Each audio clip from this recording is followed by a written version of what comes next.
Hai para pecinta hal seru, unik dan kreatif, selamat welcome to Exopeto TV.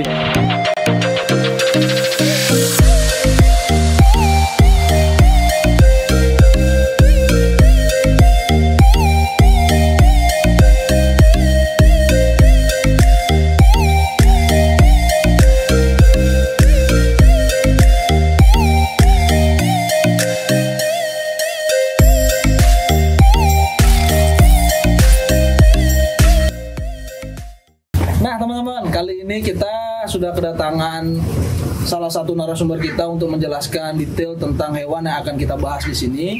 Mungkin teman-teman sudah tahu orang ini, namanya Tude Surya. Teman-teman bisa add Instagramnya di @tudsurya. Nah teman-teman nanti bisa tanya-tanya seputar hewan juga sama beliau. Ya, jadi gini teman-teman. Kali ini kita akan membahas tentang hewan yang mirip dengan soal layar. Yang jelas ini bukan dari Indonesia juga. Jadi ini adalah hewan yang mungkin teman-teman belum pernah tahu sebelumnya. Kita akan bahas detail, kita akan kulik semua dengan Bro Surya ini. Oke, Bro Surya. Iya, dengan saya sendiri. Aduh, sebenarnya saya susah karena ada sudah teman akrab. Jadi kalau misalkan buat video serius tuh agak susah geng. Oke, pertama untuk penamaan hewan ini sebenarnya namanya basilik teman-teman. Jadi teman-teman juga bisa cari di YouTube, di channel-channel lain seperti apa basilik, dan kita juga akan menyertakan video-video dan foto-foto nanti. Nah, kita akan tanya yang pertama adalah penyebaran basilik, Bro Surya. Penyebaran basilik itu sendiri sebenarnya dari mana sih asalnya? Untuk basilis sendiri itu mereka native atau asli dari hewan Amerika Tengah. Amerika Tengah. Dia tersebar dari Honduras Selatan ke Costa Rica sampai Panama Barat. Oke. Tapi untuk ada sebuah riset atau kajian, dia tuh sampai tersebar ke Amerika Selatan. Oh, sampai Amerika Selatan Iya, juga berarti. sekali. Oh, berarti menyebar sampai ke sana teman-teman. Ternyata tidak hanya di tempat yang pertama diketahui, ternyata sampai jauh itu. Nah, penyebaran itu sendiri dia gimana sistemnya mereka? Apakah invasif? Kayak mungkin beberapa reptil yang kita ketahui kan, contoh mungkin kayak ular ada cincin emas seperti itu, dia ketika masuk ke tempat lain jadi invasif lebih banyak. Apakah kayak gitu? Kalau Invasif sih juga enggak, misalnya kayak rantai makanan itu mereka stabil. Mereka itu makanan dari kayak burung elang sendiri. oh gitu. Iya. Burung elang. Itu makanan atau gimana maksudnya? Basilis itu dia makanannya burung elang juga. Kalau misalkan dia mungkin nggak ada hewan darat, dia mungkin basilis bisa di tempat lain gitu. Oke teman-teman, jadi seperti itu teman-teman. Nah selanjutnya untuk jenis-jenis basilik sendiri nih, cuy. Jenis basilik sendiri untuk yang ada itu ada berapa jenis yang ada di di artikel lah yang sudah dibahas oleh peneliti. Untuk yang terdaftar itu hanya 2. Kebetulan ada list yang lebih 1 itu cuma hanya untuk penamaan aja. Penamaan yang memang termasuk ke kelas Basilicus. Ya istilahnya kayak nama latinnya ini mereka itu hanya 2. Yang satu yang hijau seperti ini, Green Basilicus. Ya Green Basilicus atau Basilicus plumiformis. Yang kedua itu yang brown common basilis. Atau Basilicus basilicus. Oh, ternyata yang di ACC lah ibaratnya yang diketahui ada 2. Jadi ada green basilik dan brown basilik teman-teman. Nah, yang kita bahas di sini ya green basilik, nanti kita akan sertakan videonya teman-teman. Oke teman-teman, jadi basilik ini juga mempunyai historical yang sedikit unik. Jadi basilik ini predator ya bro ya? Iya, predator. Nah mungkin teman-teman belum tahu makanan basilik di alam apa. Coba Bro Surya, gimana? Saya pernah lihat waktu 2 atau 3 tahun lalu di YouTube atau mungkin di Discovery Channel sendiri, dan saya juga baru tahu di sana itu ada suatu video dokumenter dari BBC World yang oleh Pak Sir David Attenborough sendiri. Itu mereka itu predatornya Hedgehog iguana atau iguana burung etes yang keluar dari panah. Mereka udah dipantau dari atas oleh basilis. teman-teman nggak tahu ya, ternyata iguana itu punya predator di alamnya. Mungkin teman-teman kira predatornya burung-burung, predator kayak elang, BUP dan lain-lain. Ternyata basilik ini adalah salah satu predatornya dari si iguana itu sendiri. Jadi iguana baru netes, nongol kepala, udah mau jalan, langsung disamber sama si basilik. Nah, teman-teman mungkin baru tahu. Nah, itu. Dan basilik sendiri itu kan kita lihat unik ya, bro. Jadi badannya dia itu punya kayak layar. Yang layar itu kalau menurut aku ya, menurut pribadi itu lebih banyak daripada soal layar. Iya, betul sekali. Nah, kayak gitu. Nah, untuk struktur anatomi sendiri dari basilik itu penamaan dari setiap layar itu berbeda atau sama semua? Kalau untuk istilah keilmuan, mereka itu disebut crash. Crash itu istilah jambul. Oke. Cuman dibagi tiga. Untuk yang di kepala itu kayak head crash kayak jambul. Kalau di badan itu body crash. Kalau untuk di bagian ekor bisa dibilang fin. Iya. Oke. Berarti sama kayak penamaan ekor ikan. Ikan juga disebut fin, teman-teman. Jadi gitu. Oh, berarti mereka penamaannya tuh crash. Terus untuk di kepala head crash. Di badan itu ada body crash. Terus yang di ekor itu layarnya itu namanya fin. Oke. Nah, dan itu ternyata hanya ada di jantan saja atau betina juga, bro? Yang ada di jantan, di betina sebetulnya ada, cuman itu ukurannya sangat. Oke, berarti tidak mencolok seperti jantan. Nah, kalau layar itu sendiri sebenarnya dari dia lahir itu sudah ada layarnya gitu. Untuk layar itu tumbuh di sekitar ukuran, kalau nggak salah ya pengalaman pribadi saya pas ngukip mereka itu di umur 9 sampai 8 bulan itu baru bermuncul. Oke, untuk di jambul dan di bagian kepala itu 4 bulan 5 bulan sudah kelihatan. Cuman sangat kecil. Oke, berarti pertama itu fasenya dari kepala dulu, ya, dari kepala di umur 4 bulanan, lalu nyusul di belakang di body fin, body crash, atau dia pertama dari kepala ke ekor, baru badan. Oh, kebalik, berarti nggak urut dari kepala, badan, ekor, berarti kepala, ekor, badan. Oh, gitu teman-teman. Jadi unik nih. Jadi untuk dari basilik sendiri pertumbuhan dari crashnya itu mulai dari head crash tadi di umur 4 bulan, lalu menyusul ke fin tadi, baru dia ke body crash. Jadi seperti itu ya, Bro Surya ya. Oke, keren nih basilik nih, bro. Oke, untuk basilik sendiri nih, Bro Surya, karena kan kalau dari historical tadi dia itu predatornya dari iguana. Nah, berarti pada hakikatnya basilik ini dia ini karnivor atau omnivor? Yang saya baca sih ya, mereka itu termasuk ke omnivora.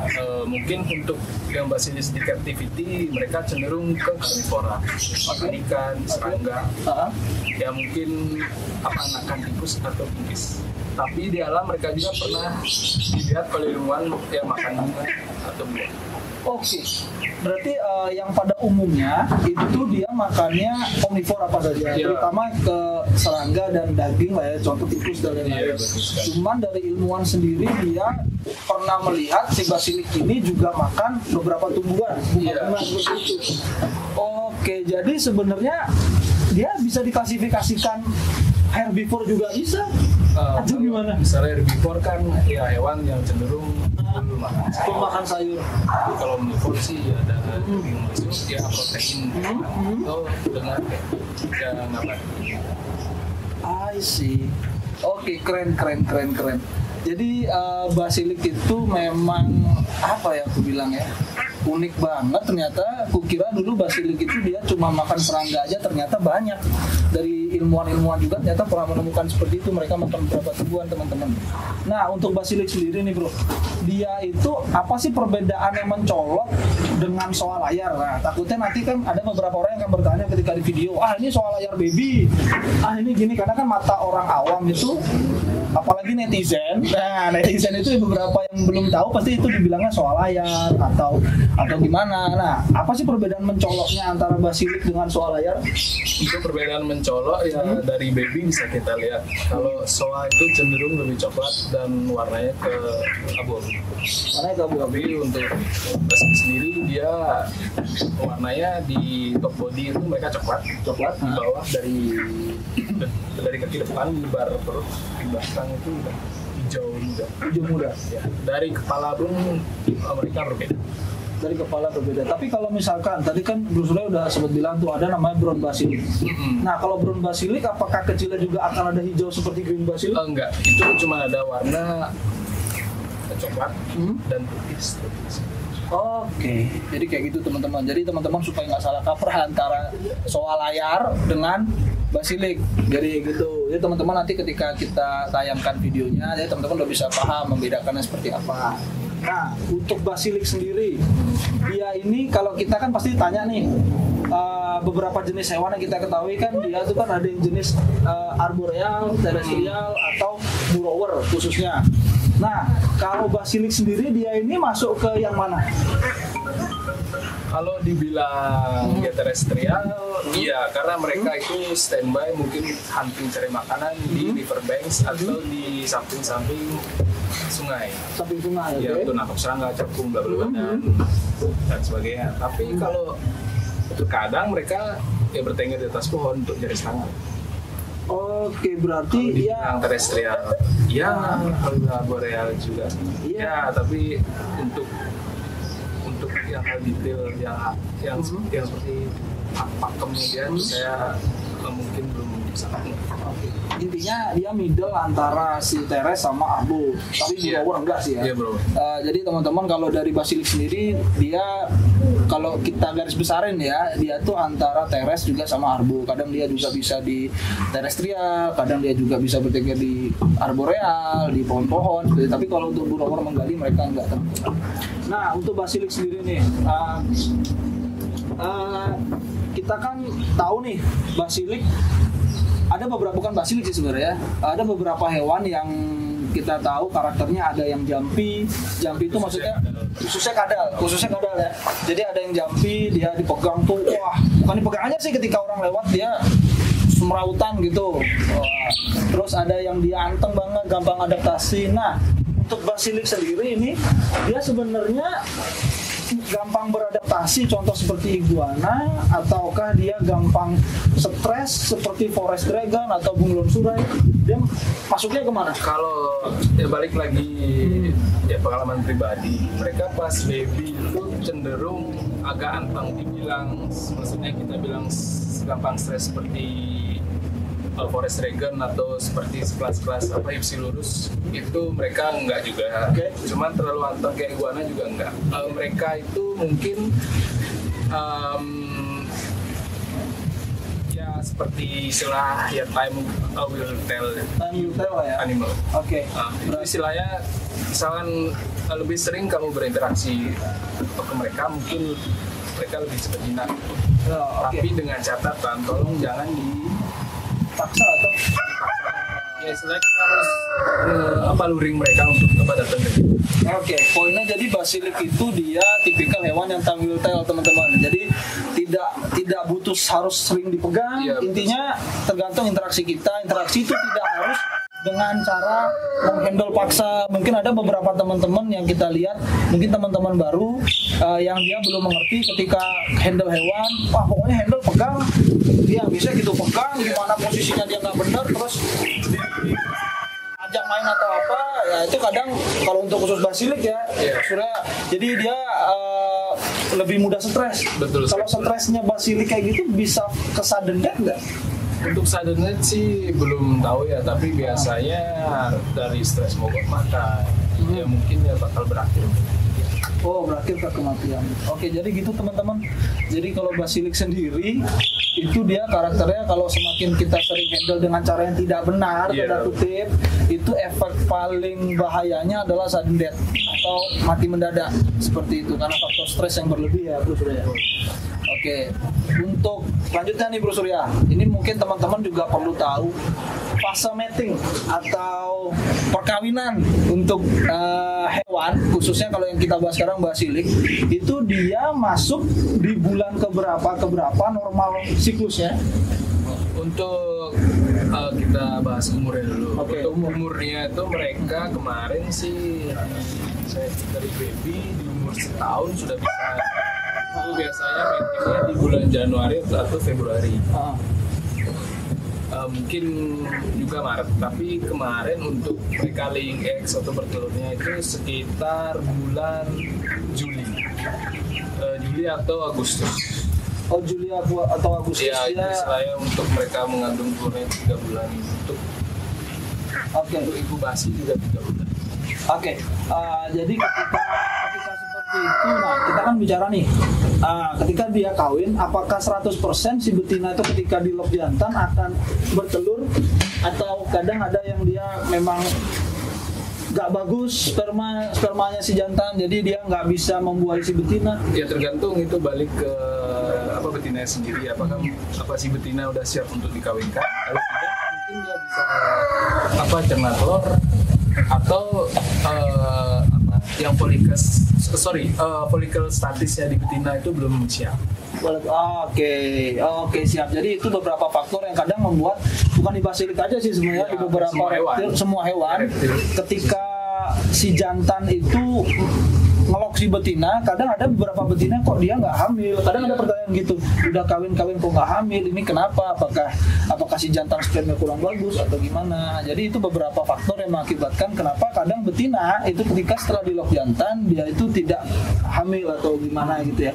Jadi itu kalau faktor nggak melahirkan, bertelur lah ya. Itu selain itu apakah ada faktor, maksudnya itu dicerna juga kemungkinan, cuman yang hal terparah itu egg binding atau istilahnya telur itu telur itu terikat di badan betina, maksudnya kayak melintir lah bahasa Indonesia-nya, itu mungkin cenderung karena stres dari lingkungan. Nah teman-teman, sekian pembahasan basilik hari ini. Terima kasih untuk teman-teman yang sudah nonton sampai akhir video ini. Jangan lupa subscribe, like, dan komen. Dan jangan lupa aktifkan notifikasi lonceng kalian untuk bisa tahu video-video update unik, keren dari channel Exobeto TV. Enjoy!